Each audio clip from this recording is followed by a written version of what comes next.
আগন্তুক যি পৰীক্ষা বাতিল কৰা হৈছে আজি এই সিদ্ধান্তত উপনীত হৈছে আৰু আজি যিহেতু এখন গুৰুত্বপূৰ্ণ বৈঠক অনুষ্ঠিত হৈছিলে আৰু সেই বৈঠকত এক প্ৰকাৰ সিদ্ধান্ত গ্ৰহণ কৰা হৈছে যিহেতু স্বাস্থ্য বিভাগ বা কেবিনেটে পৰামৰ্শ আগবঢ়াইছিল পৰীক্ষা পতাটো সম্ভৱ নহয় বুলি কৈছিল আৰু তাৰ পৰিপ্ৰেক্ষিতত আজি যিখন গুৰুত্বপূৰ্ণ সভা অনুষ্ঠিত হৈছে আৰু সেই সভাৰ পিছত এই কথাই পোহৰলৈ আহিছে যে তেওঁলোকে আজিৰ যিখন সভাই সিদ্ধান্ত গ্ৰহণ কৰিছে যে আগন্তুক দিনত যি পৰীক্ষা সেই পৰীক্ষা বাতিল কৰা হৈছে। অকণমান মই সদৌ অসম ছাত্ৰ সন্থাৰ প্ৰতিনিধি মোৰ লগত আছে, অকণমান তাতে মিনিষ্টাৰ ছাৰে ক'ব অকণমান 1 মিনিট পোনপটীয়া সম্প্ৰচাৰ বাতিল কৰা হৈছে পৰীক্ষা হয় নিশ্চিতভাৱে মন্ত্ৰীয়ে এই মুহূৰ্তত ক'ব, তাৰপিছত সদৌ অসম ছাত্ৰ সন্থাৰ প্ৰতিনিধিয়ে জনাব। কিন্তু মই নিউজ লেভৰ দৰ্শকসকলক পুনৰ এই খবৰ দিছোঁ যে যি পৰীক্ষা সেই পৰীক্ষা অসমত বাতিল কৰা হৈছে। যি উৎকণ্ঠা সেই উৎকণ্ঠাৰ অৱসান ঘটিছে। হাইস্কুল শিক্ষান্ত পৰীক্ষা, হাই মাদ্ৰাছা পৰীক্ষা আৰু উচ্চতৰ মাধ্যমিকৰ পৰীক্ষা বাতিল কৰা হৈছে। মই আকৌ কৈছোঁ যে স্বাস্থ্য বিভাগে এক পাৱাৰ পইণ্ট প্ৰেজেণ্টেশ্যন দিছিল ৰাজ্যিক কেবিনেটত আৰু এই সময়ত পৰীক্ষা অনুষ্ঠিত কৰাটো সময়োপযোগী নহ'ব বুলি কৈছিলে। ক'ভিডৰ সংক্ৰমণৰ কাৰণে তেওঁলোকে পৰীক্ষা পতাটো সম্ভৱ নহয় বুলি কৈছিল আৰু আজি যি গুৰুত্বপূৰ্ণ সভা অনুষ্ঠিত হৈছিল সদৌ অসম ছাত্ৰ সন্থা এপছু সাহিত্য সভাৰ প্ৰতিনিধি আৰু শিক্ষা বিভাগৰ যি প্ৰতিনিধি গুৰুত্বপূৰ্ণ সভা অনুষ্ঠিত হৈছিল সেই সভাৰ পিছত এক সিদ্ধান্ত গ্ৰহণ কৰা হৈছে যে অসমত পৰীক্ষা বাতিল কৰা হৈছে। আৰু এই মুহূৰ্তত শিক্ষামন্ত্ৰীয়ে এক সংবাদমেলৰ আয়োজন কৰিছে, আমি পোনপটীয়াভাৱে তালৈ লৈ যাব বিচাৰিছোঁ। বহুতো উৎকণ্ঠাৰ মাজত থকা অসমৰ মেট্ৰিক আৰু হায়াৰ ছেকেণ্ডেৰী পৰীক্ষা অনুষ্ঠিত কৰা নকৰা বিষয়টোক লৈ আজি দিছপুৰত এখন উচ্চ পৰ্যায়ৰ আমাৰ এখন সভা অনুষ্ঠিত হয়। এই সভাত অসম চৰকাৰৰ শিক্ষা বিভাগ, স্বাস্থ্য বিভাগ, সেৱা, হায়াৰ ছেকেণ্ডেৰী এডুকেশ্যন কাউন্সিলৰ লগত সদৌ অসম ছাত্ৰ সন্থা আৰু নিখিল বড়ো ছাত্ৰ সন্থাৰ প্ৰতিনিধি, অসম সাহিত্য সভা আৰু বড়ো সাহিত্য সভাৰ প্ৰতিনিধি, আসাম একাডেমিক কাউন্সিল, সদৌ অসম শিক্ষক সন্থা, মাধ্যমিক শিক্ষক সন্থা আদি কৰি বহুকেইটা প্ৰতিনিধিত্বকাৰী সংগঠনৰ লগত আমি দীৰ্ঘ সময় ধৰি বিষয়টো পৰ্যালোচনা কৰোঁ আৰু এই সভাতে অসম চৰকাৰৰ স্বাস্থ্য বিভাগে গোটেই ক'ভিড পৰিস্থিতিটোৰ ওপৰত এটা প্ৰেজেণ্টেশ্যন, এটা উপস্থাপনা তেওঁলোকে আগবঢ়ায় আৰু তেওঁলোকে আমাক জনায় যে মে' জুন মাহটোতে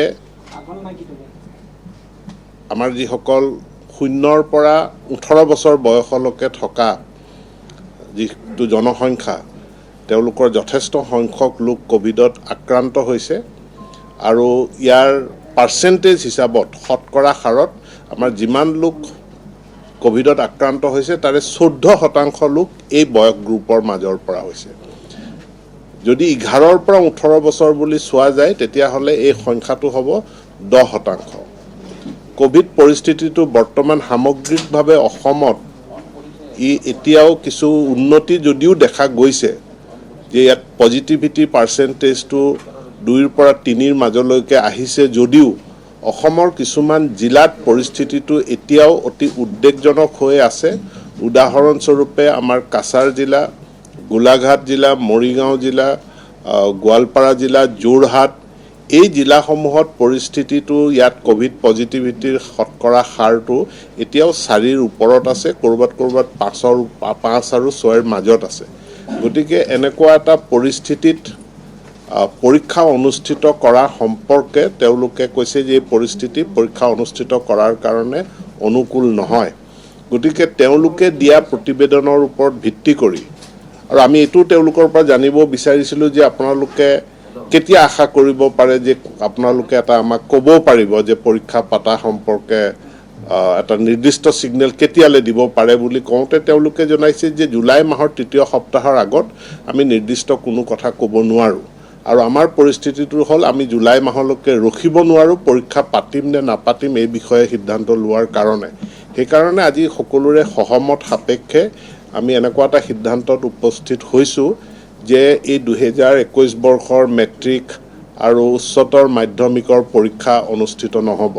মই পুনৰ সকলোকে জনাব বিচাৰিছোঁ যে ক'ভিড পৰিস্থিতিৰ কাৰণে সংক্ৰমণৰ হাৰটো এতিয়াও নিয়ন্ত্ৰিত নোহোৱাৰ পৰিপ্ৰেক্ষিতত 2021 মেট্ৰিক আৰু উচ্চতৰ মাধ্যমিকৰ পৰীক্ষা আমি এইবাৰ অনুষ্ঠিত কৰিবলৈ সক্ষম নহ'ম, অৰ্থাৎ পৰীক্ষা অনুষ্ঠিত নহ'ব।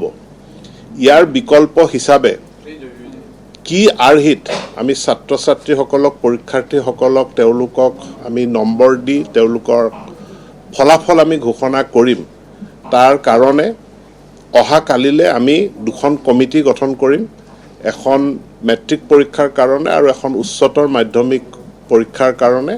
আৰু এই কমিটিকেইখনলৈ মেণ্ডেট থাকিব যে তেওঁলোকে এটা সপ্তাহৰ ভিতৰত তেওঁলোকে এটা মডেলিটিজ, এটা ফৰ্মুলা বা পদ্ধতি, কি ধৰণে ৰেকৰ্ড বেছ আমাৰ স্কুলসমূহত যি ৰেকৰ্ড আছে আৰু সেৱা তথা কাউন্সিলৰ হাতত যি ৰেকৰ্ড আছে, সেই ৰেকৰ্ডৰ ওপৰত ভিত্তি কৰি তেওঁলোকে নম্বৰ দি পৰীক্ষাৰ ফলাফল ঘোষণা কৰাৰ ফৰ্মুলাটো এসপ্তাহৰ ভিতৰত দিব।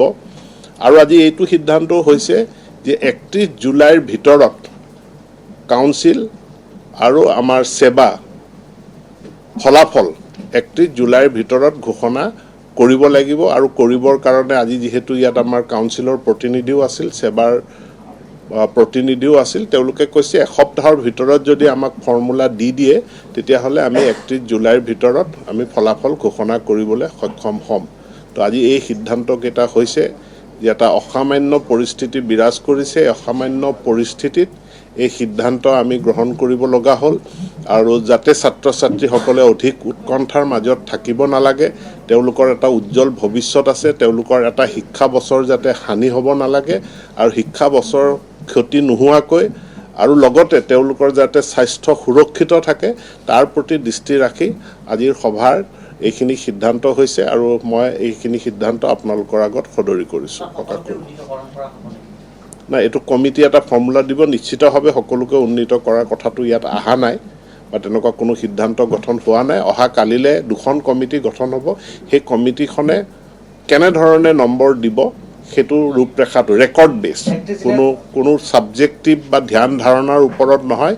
আমাৰ শিক্ষা বিভাগৰ আগত স্কুলসমূহত যি তথ্য আছে, ৰেকৰ্ড আছে, সেৱা আৰু কাউন্সিলৰ লগত যি ৰেকৰ্ড আছে, সেই ৰেকৰ্ডৰ ওপৰত ভিত্তি কৰি নম্বৰ দিব। 31 জুলাইৰ ভিতৰত ফলাফল দিব।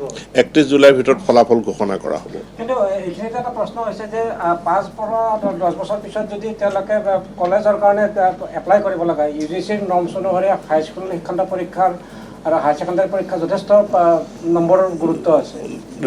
ৰিজাল্টে মই কৈছোঁ যে যি নম্বৰ দিব সেইটো ৰেকৰ্ড বেছ নম্বৰ, কোনো ধ্যান ধাৰণা বা কোনো ছাবজেক্টিভলি এই নম্বৰ দিয়া নহয়, ৰেকৰ্ড বেছ।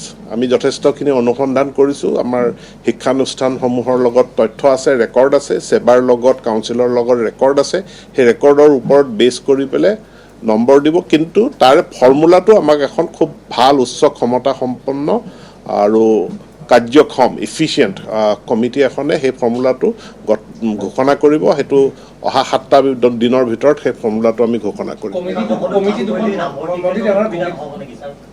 নিশ্চিতভাৱে নহয়। হয়, মেট্ৰিকৰ কাৰণে এখন কমিটি আৰু উচ্চতৰ মাধ্যমিকৰ কাৰণে আন এখন কমিটি।